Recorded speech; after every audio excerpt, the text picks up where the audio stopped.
So you've got yourself a few tracks together and you don't know what to do with them next. This video is being designed to give you some insider knowledge on how to approach record labels, but also how to get the attention of the label owners themselves. So my name's Chris Q and I'm the owner of Breakthrough DJ Academy. I also run a label called Tough Luck Records. As a label owner myself, it is really tough to manage the volume of emails that get sent through every day. And the email addresses do get leaked quite a lot, and there's a lot of spam emails that come through. And I can put my hands up now that I skip past a lot of them, but there will be a few that I do gravitate towards, and that's because I do recognise the name. So these strategies I've got for producers to get their music heard, but also get the attention, is to have a warm introduction with the person you're sending it to. How you can do this is by following the person who owns the label on all social media platforms. So do your research, find out who owns the label, and then follow them across SoundCloud, Facebook, Instagram, you name it. You need to follow them across all platforms. You need to engage with their content. You need to share their posts, comment on their mixes on SoundCloud, tag them in posts. But what this is going to do is embed your name in their head subconsciously. So that means when you do go to message them, maybe it's in a couple of weeks' time, they're going to rack their brains thinking, where do I recognise that name from? They're going to be probably more intrigued to actually open that message. So there you go, that's the first bit of attention you've got. What do you say in the message?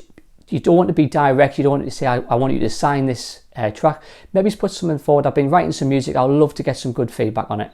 Then before you send any music over to them, you do need to make sure that the music that you've got to send is matching up with the music that they actually release. There's so many subgenres of music now, and labels are very picky with what they want to put out. So make sure you're doing your homework, you're listening to the releases that they do put out, and you're also making sure that it is something that they potentially would fit in with the rest of their releases. So now you've got their email address. So how do you strategize an email? This is so important. I'm going to show you now a good email, but also a bad email. So this is a perfect example of what not to do when drafting that email over to that label owner that you've been in touch with. As you can see here, age. As a label owner, I don't need to know how old you are. I don't need to know that you're potentially not going to all the after parties and networking all the time. And I definitely don't need to know that you've only been producing 6 months. What this is saying to me, that potentially this music is not good enough. So skip out how long you've been actually making music for. This as well is, I love you to sign this track of mine. This is quite forward. You should be approaching them to get feedback as opposed to pushing a signing. I've sent this to a few DJs. This is a big no-no for approaching record labels. The music that you send them needs to be exclusive to them, because at the end of the day, they're pumping a lot of money into it, and they need to know that the music is being unheard from everyone else. So skip out letting them know if anyone else has got that music. This is a big one as well, that I've attached the download link for the MP3. Label owners get lots of emails every day and they just want to stream it. So what you need to do is attach a streamable link, like a private SoundCloud link, but also MP3. You are giving them the purest quality of that hard work. Give them the lossless file, the WAV, but make sure it is streamable. This is an example of what you should be doing. So straight away we have engaged and related to that time when we spoke on Instagram. So as a label owner, I've picked this email up and I thought, oh, right, there we go. That's that person who messaged me on the Instagram. Also, as well as you're showing that you're invested in the label, that you're a huge fan of the label himself, and you've related to another release that you've been enjoying and playing out.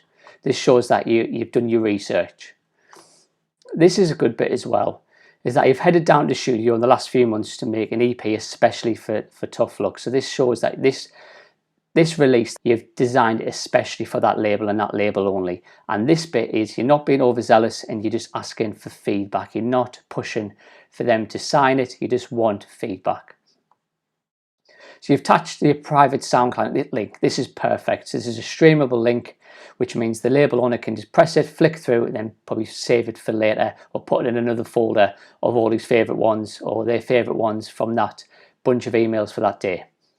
So these have all been professionally mastered. This is great because, like I was mentioning before, that most label owners are DJs themselves. So what happens if they had a gig that night and they really, really loved that track? This means then that track is ready to roll. When they go to play it in a club, then it is going to sound its best possible. Also, as well as these are downloadable as well, so this is perfect for the people that want to play it out. So this bit's quite important, as well as I've included 3 tracks. So on the last email it was just 1 track. So as a producer, you always want to be pushing for an EP. Being part of a compilation or a VA should be second resort. But by giving them 3 tracks, you're showing them that you're not just a one-trick pony, and that you can produce multiple tracks to the same sort of vibe. So this is a really, really good thing as well. As so when you are sending music to labels, you want to send them a catalogue minimum of 3 tracks, because 1 track, sometimes they can come back to you and say, can you send me some more? You might not necessarily have any tracks ready at that time, which means you could blow your opportunity, and it could be weeks before you have those other tracks. So make sure you're collecting a few before signing them and package them up as EPs. And then I look forward to hear back from you. So this is great ending to that email. So that gives you a bit of idea of the ways to approach record labels when it comes to your email. So there you go.